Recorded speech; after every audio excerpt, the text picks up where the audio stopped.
Em 2001, as Forças Armadas dos Estados Unidos invadiram o Afeganistão. 20 anos depois, os Estados Unidos estão se retirando e o Talibã parece estar mais forte do que nunca, controlando até 85% do país. Em 1979, a União Soviética também invadiu o Afeganistão e, após 9 anos, também se retirou, e o regime que eles lutaram tanto para sustentar quase imediatamente entrou em colapso. E antes deles, o Império Britânico invadiu o Afeganistão em 3 ocasiões diferentes e falhou em conquistá-lo em todas elas. Hoje, o Afeganistão tem uma população menor do que a da Califórnia, em um território que é apenas um pouco maior do que a França. Então, como é que um país desse tamanho foi capaz de resistir a 3 dos mais poderosos gigantes militares da história? Há muitas respostas para essa pergunta, mas vamos começar pela mais fácil de entender, e talvez a mais óbvia: a geografia. Na realidade, o Afeganistão é pouco mais do que uma expressão geográfica.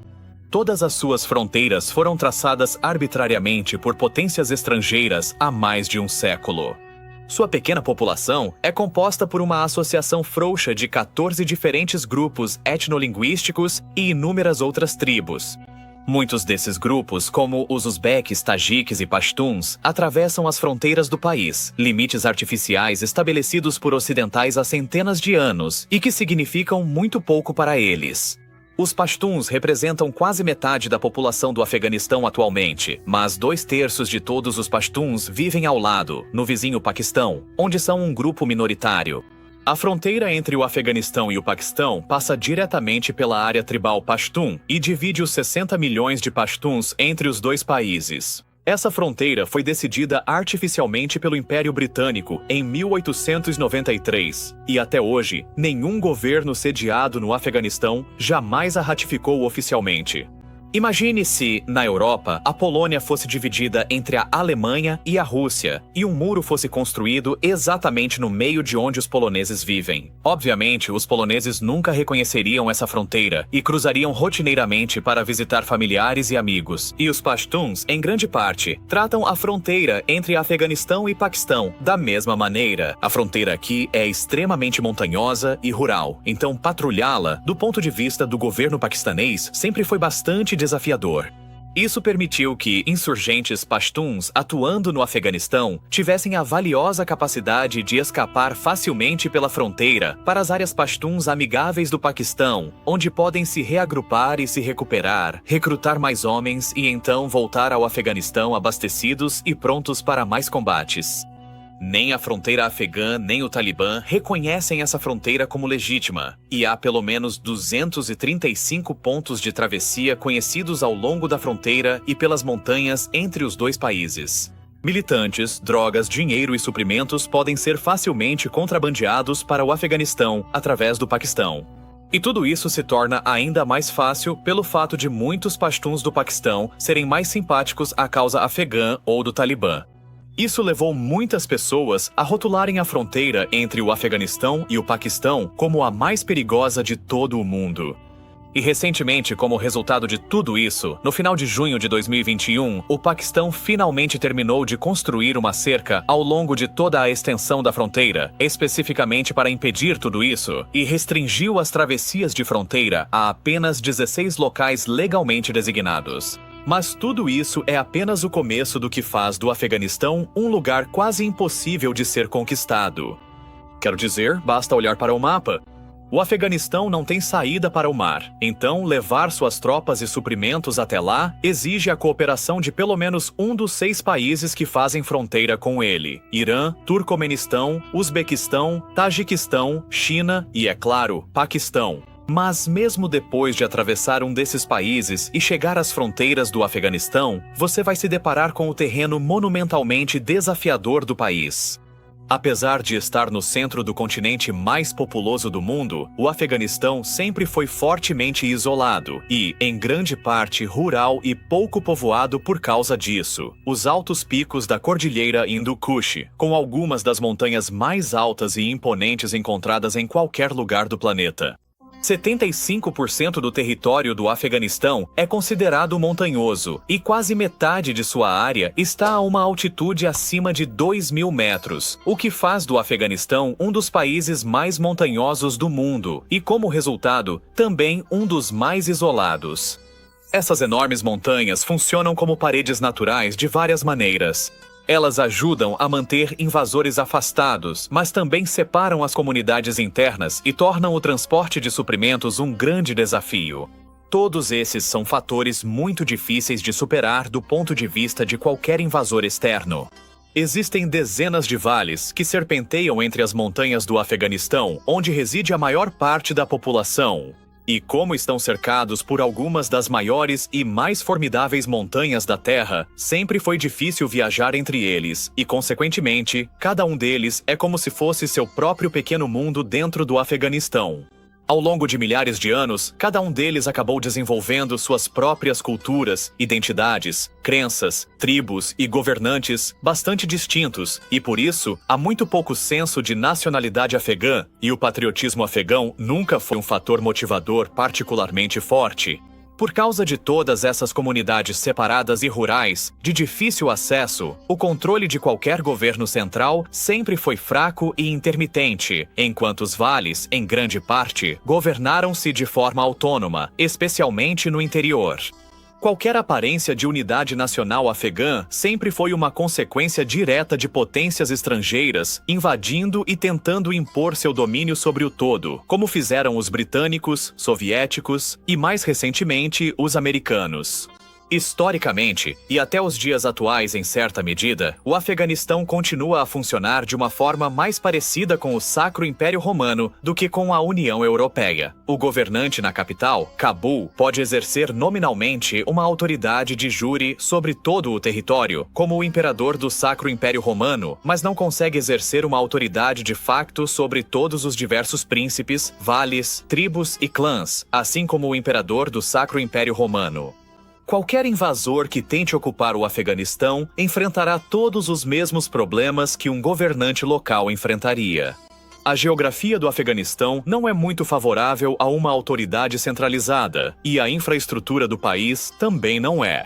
Impor sua autoridade pelos diversos vales afegãos significa que você precisa mover suas tropas e suprimentos de um para outro através de várias passagens montanhosas que muitas vezes são estreitas e posições incrivelmente fáceis para se montar uma emboscada como defensor. Essas passagens funcionam basicamente como gargalos naturais para o movimento de pessoas por todo o Afeganistão, e até a década de 1960, praticamente não havia estradas que as atravessassem. O controle de apenas algumas dessas passagens montanhosas pode garantir o domínio de todo um vale, e sabotar uma delas pode bloquear o fluxo de suprimentos e tropas por dias, semanas ou até mais, dependendo da gravidade dos danos. Quando os soviéticos invadiram, os Mujahideen emboscavam comboios soviéticos nessas passagens, fugindo e desaparecendo nas cavernas das montanhas ao serem revidados. Eles montavam bloqueios em travessias de rios ou em outras passagens e, em alguns casos, foram bem-sucedidos o suficiente para bloquear estradas inteiras por meses ou até anos. A cidade de Khost, próxima à fronteira com o Paquistão, foi permanentemente isolada do restante do país durante toda a guerra pelos Mujahideen, que sabotaram uma série de estradas estratégicas, e as forças do governo presas lá dentro só podiam ser abastecidas por via aérea. E quando os americanos invadiram, essas passagens continuaram sendo igualmente vitais. A mais significativa para eles era o Passo Khyber. Aqui, o caminho mais fácil e direto através do Hindu Kush, entre o subcontinente indiano e a Ásia Central. Esse caminho tem sido usado por milhares de anos por conquistadores, comerciantes e missionários, todos igualmente, e é sem dúvida um dos locais mais estratégicos para se controlar em todo o planeta. Em determinado momento, quase 80% de todos os suprimentos da OTAN e dos Hellenic Najwa, que eram levados para o Afeganistão por via terrestre, passavam pelo Passo Khyber via Paquistão, o que é um tanto irônico porque a maior parte do equipamento do Talibã também vinha do outro lado da fronteira, no Paquistão, só que por pontos de travessia diferentes e mais rurais. O Talibã sabia o quão crucial era o Passo Khyber para o esforço de guerra americano. Por isso, ele era um alvo frequente de tentativas de sabotagem. Em 2009, o Talibã explodiu uma ponte aqui, fechando temporariamente o passo. Os Jalmiwar foram obrigados a ampliar suas rotas de abastecimento para o Afeganistão, também via os 3 países da Ásia Central que fazem fronteira com o país. Nos anos anteriores à guerra, o governo afegão tentou construir uma rodovia circular que conectaria seus principais centros econômicos. Contudo, décadas de guerra civil e intervenção soviética deixaram a rodovia em péssimas condições. Quando os Estados Unidos invadiram o país em 2001, havia apenas cerca de 50 quilômetros de estradas pavimentadas em todo o país, que é maior do que a França. Para comparação, a França possui 1,1 milhão de quilômetros de estradas pavimentadas em um território menor e significativamente menos montanhoso.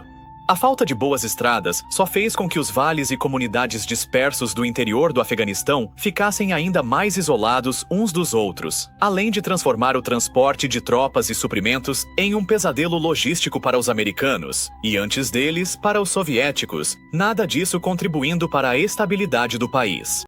Como tudo no Afeganistão, o desenvolvimento de novas estradas é difícil e caro devido ao terreno montanhoso e hostil, ao clima frio do inverno que frequentemente danifica as estradas e à sabotagem do Talibã e de outros insurgentes.